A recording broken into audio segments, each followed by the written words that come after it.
ಇನ್ನು ಶಿವಾಜಿನಗರದಲ್ಲಿ ಜಿಬಿಎಸ್ ಸಿಬ್ಬಂದಿಗೆ ಹಲ್ಲೆ ಪ್ರಕರಣಕ್ಕೆ ಸಂಬಂಧಪಟ್ಟ ಹಾಗೆ ತನಿಖೆ ಈಗ ಚುರುಕಾಗಿದೆ. ಇನ್ನು ಪ್ರಮುಖ ಆರೋಪಿ ಬಸವರಾಜ್ ಹಿನ್ನೆಲೆಯನ್ನ ಕೆದಕ್ತಾ ಇದ್ದಾರೆ ಪೊಲೀಸ್ನವರು.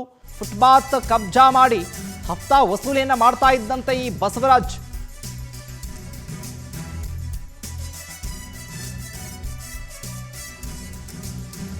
ಶಿವಾಜಿನಗರದಲ್ಲಿ ಹಲವು ಏರಿಯಾಗಳನ್ನ ಕಬ್ಜಾ ಮಾಡಿಕೊಂಡಿದ್ದ ಈತ. ಫುಟ್ಪಾತ್ ಕಬ್ಜಾ ಮಾಡಿ ಹಫ್ತಾ ವಸೂಲಿ ಮಾಡ್ತಿರುವ ವಿಚಾರ ಕೂಡ ಈಗ ಬಯಲಾಗಿದೆ. ಕನ್ನಡ ಸಂಘದ ಹೆಸರಲ್ಲಿ ಫುಟ್ಪಾತ್ ವ್ಯಾಪಾರಿಗಳ ಬಳಿ ಹಫ್ತಾ ವಸೂಲಿ ಮಾಡ್ತಾ ಇದ್ದ.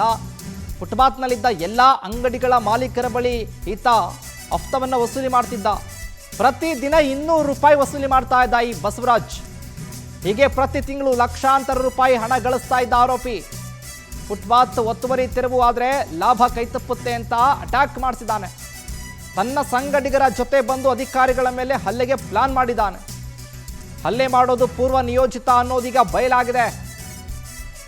ಬೆಂಗಳೂರು ಪೂರ್ವ ವಿಭಾಗದ ಪೊಲೀಸರಿಂದ ತನಿಖೆ ತೀವ್ರಗೊಂಡಿದೆ. ನಿನ್ನೆ ಶಿವಾಜಿನಗರದಲ್ಲಿ ಜಿಬಿಎಸ್ ಸಿಬ್ಬಂದಿಗಳ ಮೇಲೆ ಹಲ್ಲೆ ಪ್ರಕರಣವನ್ನು ಪೊಲೀಸ್ನವರು ತನಿಖೆಯನ್ನು ಚುರುಕುಗೊಳಿಸಿ ಈಗ ಆರೋಪಿಗಳ ಹಿನ್ನೆಲೆಯನ್ನ ಕೆದಕ್ತಾ ಇದ್ದಾರೆ. ಈತ ಯಾರು, ಏನು ಮಾಡಿಕೊಂಡಿದ್ದ ಈತ ಈ ರೀತಿಯಾಗಿ ಏಕಾಏಕಿ ಬಂದು ಹಲ್ಲೆಯನ್ನು ಮಾಡೋದಕ್ಕೆ ಕಾರಣ ಆದರೂ ಏನು, ಇದರ ಜೊತೆಗೆ ಆತನ ಸಂಘಟಕರನ್ನ ಯಾಕೆ ಕರ್ಕೊಂಡು ಬಂದಿದ್ದ, ಮೊದಲೇ ಪ್ಲಾನ್ ಮಾಡಿಕೊಂಡಿದ್ದ ಈತ. ನೋಡಿ, ಈ ರೀತಿಯಾಗಿ ಪ್ರತಿದಿನ ನನಗೆ ಲಾಭ ಬರ್ತಾ ಇದೆಯಲ್ಲ, ಅಲ್ಲಿ ಪಾಪ ಕಷ್ಟಪಟ್ಟು ವ್ಯಾಪಾರ ಮಾಡುವಂಥವ್ರು ಹೊಟ್ಟೆ ಮೇಲೆ ಹೊಡೆಯೋ ಕೆಲಸವನ್ನು ಈತ ಮಾಡ್ತಾ ಇದ್ನಲ್ಲ, ಅದೆಲ್ಲವೂ ಕೂಡ ಬಟಾ ಬಯಲಾಗಿದೆ. ಈತ ಮಾಲೀಕರ ಹತ್ರ ಬಿಲ್ಡಿಂಗ್ನಲ್ಲಿ ಬಾಡಿಗೆ ತೆಗೆದುಕೊಂಡಿರುವಂಥ ವಿಚಾರವಾಗಿ ಬೇರೆ ಅಂಗಡಿ ಓಪನ್ ಮಾಡ್ತೀನಿ ಅಂತ ಹೇಳಿ ಯಾರಿಗೂ ಗೊತ್ತಿಲ್ಲದ ಹಾಗೆ ಕಚೇರಿ ಓಪನ್ ಮಾಡ್ಕೊಂಡಿದ್ದಾನೆ. ನಾನು ಕನ್ನಡ ಪರ ಸಂಘಟನೆ ಅಂತ ಹೇಳ್ಕೊಂಡು ಒಂದು ಕನ್ನಡ ಪರ ಸಂಘಟನೆಯ ಸೃಷ್ಟಿ ಮಾಡಿಕೊಂಡು ಈತ ಪ್ರತಿದಿನ ವ್ಯಾಪಾರಿಗಳ ಹತ್ರ ಹಫ್ತಾ ವಸೂಲಿಯನ್ನು ಮಾಡ್ತಾ ಇದ್ದ.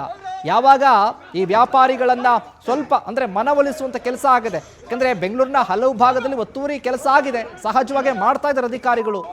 ಎಲ್ಲಿ ಆ ರೀತಿ ಆದರೆ ನನ್ನ ಲಾಭಕ್ಕೆ ಕುತ್ತು ಬರುತ್ತೆ ಅಂತ ಲೆಕ್ಕಾಚಾರ ಹಾಕದಂಥ ಬಸವರಾಜ್ ಮಾಡಿದ್ದೇನು, 4-5 ಜನ ಗುಂಪನ್ನು ಕರ್ಕೊಂಡು ಬಂದು ಏಕಾಏಕಿ ಅಧಿಕಾರಿಗಳ ಮೇಲೆ ಹಲ್ಲೆ ಮಾಡಿಸಿದ್ದಾನೆ. ಏನು ಯಾರು ಹೇಳೋರಿಲ್ಲ ಕೇಳೋರಿಲ್ಲ ನಮ್ಮನ್ನ ಅಂತ ಅನ್ಕೊಂಡ್ಬಿಟ್ಟಿದ್ದ ಈ ಬಸವರಾಜ್. ಈಗ ಈತನ ಹಿನ್ನೆಲೆಯನ್ನ ಕಂಪ್ಲೀಟ್ ಆಗಿ ಕೆದಕ್ತಾ ಇದ್ದಾರೆ ಅಧಿಕಾರಿಗಳು. ಈತ ಏನು ಮಾಡ್ಕೊಂಡು ಬರ್ತಾ ಇದ್ದ, ಎಷ್ಟು ವಸ್ತು ನೋಡಿ, ಲಕ್ಷಾಂತರ ರೂಪಾಯಿ ಲಾಭ ಪಡ್ಕೊಳ್ತಾ ಇದ್ದ ಇವನು. A1 ಆರೋಪಿ ಬಸವರಾಜ್ ಕುರಿತು ಈಗ ಹಲವು ಸ್ಫೋಟಕ ವಿಚಾರಗಳು ಬೆಳಕಿಗೆ ಬರ್ತಿದ್ದಾವೆ. ಶಿವಾಜಿನಗರದ ಬಸ್ ಸ್ಟಾಪ್ ಪಕ್ಕದಲ್ಲೇ ಕಬ್ಜಾ ಮಾಡ್ಕೊಂಡಿದ್ದ ಜಾಗನ ಅಲ್ಲಿ ಫುಟ್ಪಾತ್ ಕಬ್ಜಾ ಮಾಡ್ಕೊಂಡಿರೋ ಪೈಕಿ ಈತ ಕೂಡ ಪ್ರಮುಖ. ಹಾಗಾಗಿ ಲಾಭ ಎಲ್ಲಿ ಕೈ ತಪ್ಪಿಬಿಡುತ್ತೋ ಅಂತ ಹೇಳಿ ಈತ ಈ ರೀತಿಯ ಕೆಲಸ ಮಾಡಿದ್ದಾನೆ. ಇದೇ ವಿಚಾರಕ್ಕೆ ಸಂಬಂಧಪಟ್ಟ ಹಾಗೆ ಹೆಚ್ಚಿನ ಅಪ್ಡೇಟ್ಸ್ ಅನ್ನು ಕೊಡ್ತಾರೆ ನಮ್ಮ ಪ್ರತಿನಿಧಿ ವೆಂಕಟೇಶ್. ಲೈವ್ನಲ್ಲಿ ಜಾಯ್ನ್ ಆಗ್ತಾ ಇದ್ದಾರೆ. ವೆಂಕಟೇಶ್, ನೋಡ್ತಾ ಇದ್ದೀವಿ ಈಗ ಈ ಜಿಬಿ ಅಧಿಕಾರಿಗಳ ಮೇಲೆ ಏನು ಹಲ್ಲೆಯನ್ನು ಮಾಡಿದಂಥ ವಿಚಾರಕ್ಕೆ ಸಂಬಂಧಪಟ್ಟ ಹಾಗೆ ತನಿಖೆ ಚುರುಕುಗೊಂಡಿದೆ. ಬಸವರಾಜ್ ಹಿನ್ನೆಲೆಯನ್ನು ಕೆದಕ್ತಾ ಇದ್ದಾರೆ ಪೊಲೀಸ್ನವರು. ಈ ವಿಚಾರಕ್ಕೆ ಸಂಬಂಧಪಟ್ಟ ಹಾಗೆ ಅಪ್ಡೇಟ್ಸ್ ಕೊಡೋದಾದ್ರೆ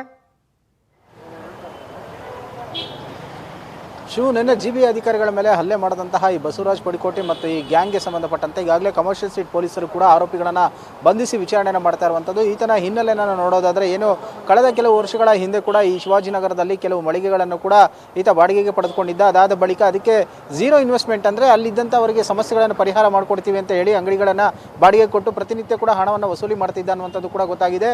ಏನು ಫುಟ್ಪಾತ್ ಮೇಲೆ ಒಂದು ಬದಿಯಲ್ಲಿ ಈತ ಕೂಡ ಒಂದು ಅಂಗಡಿಯನ್ನು ಇಟ್ಕೊಂಡಿದ್ದು ಅದನ್ನು ಬಾಡಿಗೆ ಕೊಟ್ಟಿರ್ತಾನೆ. ಅದನ್ನು ತೆರವು ಮಾಡುವಂಥ ಸಂದರ್ಭದಲ್ಲಿ ಆತ ಇದನ್ನು ತೆರವು ಮಾಡಿದ್ರೆ ಎಲ್ಲಿ ತನ್ನ ಹೋಲ್ಡ್ ಹೋಗುತ್ತೆ ಅನ್ನುವಂಥ ಕಾರಣಕ್ಕೋಸ್ಕರ ಈ ರೀತಿಯಾಗಿ ನಿನ್ನೆ ಪ್ಲಾನನ್ನು ಮಾಡಿಕೊಂಡು ಪೆಪ್ಪರ್ ಸ್ಪ್ರೇಯನ್ನು ತರಿಸಿ ಈ ರೀತಿಯಾಗಿ ಹಲ್ಲೆಯನ್ನು ಮಾಡಿರುವಂತಹದ್ದು. ಕನ್ನಡ ಧ್ವಜ ಮತ್ತು ಈ ಗಣಪತಿ ಟೆಂಪಲನ್ನು ತೆರವು ಮಾಡೋಕ್ಕೆ ಬಂದಿದ್ರು ಅಂತ ಹೇಳಿ ಬೇರೆ ರೀತಿಯಾದಂಥ ಒಂದು ತಿರುವನ್ನು ಪಡೆಯೋದಕ್ಕೂ ಕೂಡ ಈತ ಮುಂದಾಗಿದೆ ಅನ್ನುವಂಥದ್ದು ಗೊತ್ತಾಗ್ತಿರುವಂಥದ್ದು. ಸದ್ಯ ಆರೋಪಿಗಳನ್ನು ಬಂಧಿಸಿರುವಂಥ ಪೊಲೀಸರು ಈಗ ವಿಚಾರಣೆ ಮಾಡ್ತಾ ಇದ್ದಾರೆ. 12 ಗಂಟೆಯ ನಂತರವಾಗಿ ಕೋರ್ಟ್ಗೆ ಕೂಡ ಹಾಜರುಪಡಿಸಿ ಪ್ರಮುಖ ಆರೋಪಿಗಳಾದಂಥ 4 ಜನರನ್ನ ಬಸವರಾಜ್ ಪಡಿಕೋಟಿ ಸೇರಿ 4ರನ್ನ ಕೂಡ ಕಸ್ಟಡಿಗೆ ಕೇಳುವಂಥ ಸಾಧ್ಯತೆ ಇದೆ. ಆ ಹಿನ್ನೆಲೆಯಲ್ಲಿ ಪೊಲೀಸರು ಕೂಡ ಈಗ ತನಿಖೆಯನ್ನು ಮುಂದುವರಿಸಿರುವಂತಹದ್ದು.